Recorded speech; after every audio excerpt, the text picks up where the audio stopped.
Bumilis. Bumilis daw po sa 1.4% ang inflation rate sa bansa nitong buwan ng Hunyo matapos po ang 4 na buwang sunod-sunod na pagbaba nito.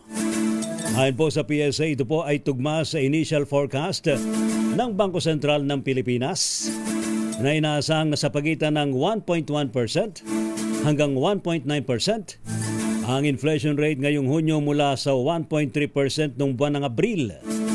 Ang kabuang inflation sa bansa ngayong 2025 ay nasa 1.8%. Ito raw ho'y mas mababa pa rin sa target ng gobyerno na 2% hanggang 4%. Ayon pa rin po sa PSA, ang pangunahing dahilan daw po nito ay ang mabilis daw ho na pagtaas sa presyo ng pabahay, singil sa tubig, singil sa kuryente, presyo ng petrolyo at iba pa.